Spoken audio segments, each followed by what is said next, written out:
Between 1876 and 1878, roughly 3% of every single human being alive on Earth died from the same underlying cause, a mortality rate so extraordinary that no single environmental disaster since has come close to matching it. Not war, not plague, a shift in ocean temperature, thousands of miles from most of the people it killed that quietly triggered what one leading climate scientist has called arguably the worst environmental disaster to ever befall humanity, a claim that becomes only more unsettling.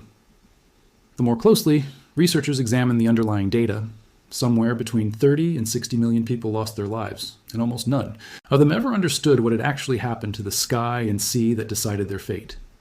Before we walk through exactly how warm water in the Pacific Ocean managed to starve entire continents, if history's hidden climate disasters genuinely grip you, hit like on this video right now, because this is one of the most devastating and least discussed catastrophes humanity has ever lived through. To understand how this happened, you first need to understand El Niño itself. It is not a storm, and it does not make landfall the way a hurricane does. It is a periodic warming of surface waters across the central and eastern tropical Pacific Ocean, part of a natural climate cycle that occurs every few years. Most El Niño events pass with relatively mild, manageable global effects. But researchers studying historical climate records have identified the 1877 to 1878 event as the strongest El Niño ever recorded, an anomaly so extreme that scientists are still studying exactly how it formed nearly 150 years later. According to research published in the Journal of Climate, this El Niño did not appear out of nowhere. It followed an unusually long, cool stretch in the central tropical Pacific, lasting from 1870 to 1876, the longest cool period on record at the time, which allowed an immense reservoir of warm water to quietly build up in the western Pacific. That buildup eventually discharged as a powerful La Niña in 1875 and 1876, which itself triggered dry conditions from India to Mexico to the southwestern United States, before the whole system swung violently in the opposite direction, unleashing the record-breaking El Niño of 1877 and 1878. Scientists studying the event described the mechanism almost like an enormous pendulum, one that swung so far in one direction that the return swing became historically catastrophic. That single climatic event set off concurrent multi-year droughts across Asia, Brazil, and Africa, a period researchers now refer to simply as the Great Drought.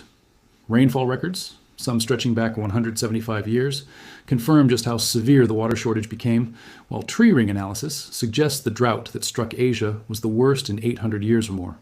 If understanding how ocean temperature thousands of miles away can quietly determine the fate of entire continents fascinates you the way it fascinates us, go ahead and subscribe, because we dig into exactly these kinds of hidden historical disasters every single week. The reach of this drought extended even further than the three great famines history remembers most vividly. Researchers piecing together historical rainfall and tree ring evidence have found signs of severe dry conditions stretching into Egypt, Morocco, Ethiopia, southern Africa, Colombia, Venezuela, and even parts of Australia and North America during these same years.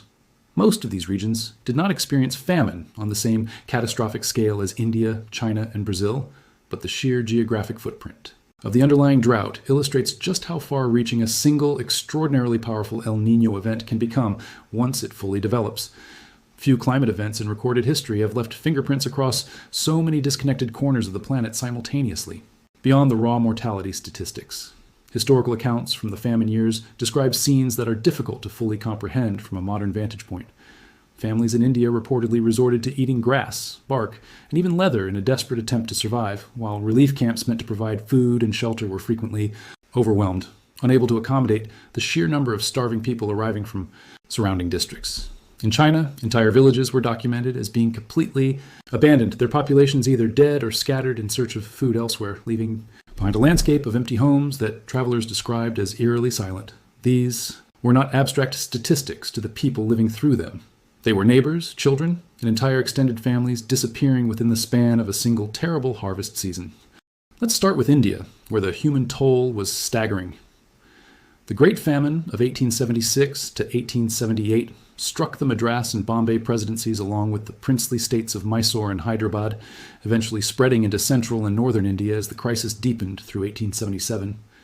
It affected an area of roughly 670,000 square kilometers and caused distress to a population totaling nearly 59 million people. Estimates of the death toll vary considerably depending on the source, ranging anywhere from 5.6 million up to nearly 30 million, with a careful recent demographic study settling on approximately 8.2 million excess deaths. What makes India's famine especially eye-haunting is a detail historians keep returning to. The region still produced enough food to avoid mass starvation, but colonial grain exports swelled to record levels during the exact same years people were dying in the streets. Meaning famine here was never simply about nature failing to provide. It was about who controlled the food that nature did provide, and where that food was ultimately allowed to go.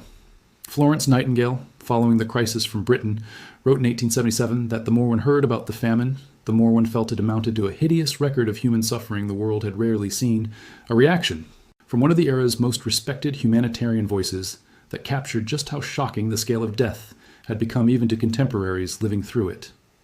At almost the exact same time, on the other side of the world, northern China was enduring its own catastrophic famine, one so severe it earned its own name in Chinese historical memory, the Dingwu famine.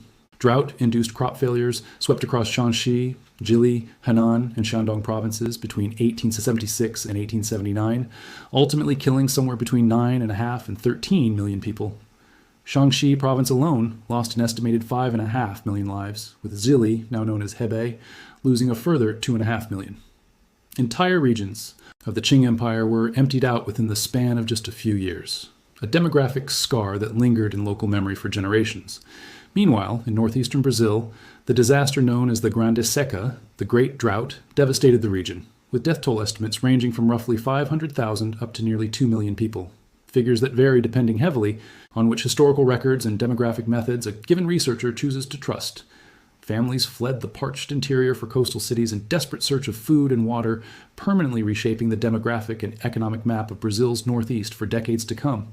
3 separate famines on 3 separate continents, all traceable back to the exact same shift in Pacific Ocean temperature.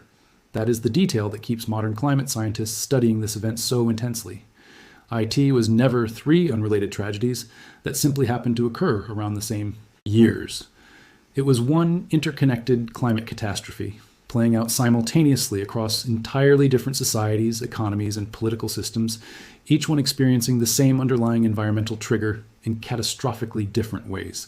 If the idea that a single ocean event could simultaneously devastate India, China, and Brazil, 3 places with almost nothing else in common, is opening your eyes right now, go ahead and subscribe, because we break down exactly this kind of connected global history every single week. So why did the death toll climb so catastrophically high, when earlier and later droughts of similar severity did not produce anywhere near the same scale of mortality? Researchers studying the Great Famine point again and again to the same answer. Colonialism and economic policy turned an environmental crisis into a human catastrophe. In British-controlled India specifically, historians have documented how rigid free market ideology among colonial administrators actively discouraged intervention in grain markets, even as prices spiraled far beyond what starving populations could afford. Grain continued moving out of famine-stricken districts toward ports and export markets throughout the crisis, a policy choice that turned a difficult harvest failure into a mass mortality event on a scale rarely seen before or since. Historian Mike Davis, who extensively documented this period, described these famines as a direct outcome of colonial economic structures colliding with extreme climate, coining the phrase late Victorian holocausts, to capture just how much of the death toll was ultimately a product of human decisions layered on top of natural disaster, rather than nature acting alone. That distinction between the climate trigger and the human amplification of it matters enormously, and it is the single most important lesson researchers keep drawing from this period of history. The El Niño itself did not decide who lived and who died. The economic and political systems responding to it did. Areas with strong local food reserves, functioning relief systems, and governments willing to restrict exports and redirect grain towards starving populations weathered the drought far better than regions where markets and colonial administrations prioritized profit and non-intervention over immediate human survival. That lesson carries directly into the present because scientists studying this event are explicit that an El Niño of comparable meteorological strength could happen again. Climate researchers examining the physical mechanisms behind the 1877 to 1878 event have warned that similarly extreme swings between prolonged cool periods and violent record-breaking El Niño discharge remain entirely possible under our current climate system. The question researchers pose today is not simply whether such an extreme event could recur, but whether the modern world's infrastructure, food distribution networks, and political will would respond any differently than colonial administrators did nearly 150 years ago. Encouragingly, much has changed in the century and a half since. The three regions hit hardest in 1877, India, China, and Brazil, are no longer nearly as vulnerable to acute food insecurity as they were during the Victorian era, thanks to decades of agricultural development, improved infrastructure, and stronger governance. But researchers studying global food security warn that other parts of the world remain acutely exposed to exactly this kind of climate-driven shock today, particularly the West African Sahel, the Horn of Africa, and Yemen, regions where drought, conflict, and fragile governance can combine in strikingly similar ways to how colonial policy and climate combined a century and a half ago. With international aid budgets shrinking in several major donor countries in recent years, some researchers have raised genuine concern about whether the world's collective capacity to respond to a future climate shock of this scale has actually improved as much as the raw statistics might suggest. That is really the sobering thread connecting 1877 to today, one that keeps historians and climate scientists returning to this particular disaster again and again. A shift in ocean temperature, invisible to almost everyone it eventually killed, revealed with brutal clarity that famine has never simply been a natural disaster. It has always been a test of whether human systems choose to protect the most vulnerable people or abandon them. The moment protecting them becomes inconvenient, and the Great Famine of 1876 to 1878 remains history's starkest, deadliest example of what happens when that test is failed on a truly global scale. If this look at one of history's most devastating and overlooked disasters gave you a new way of understanding how climate and human choices intertwine, do not scroll away without hitting subscribe, because we uncover stories exactly like this one every single week, stories that most history classes never find the time to cover. And if you learned something new today, tap that like button right now, because it genuinely helps this kind of research-driven content reach more people who deserve to understand the forces that have shaped our world in ways most of us were never taught. 50 million. People died because of what happened in the Pacific Ocean nearly 150 years ago, and history is still trying to make sure the world never forgets exactly why or how quickly the same underlying pattern could return.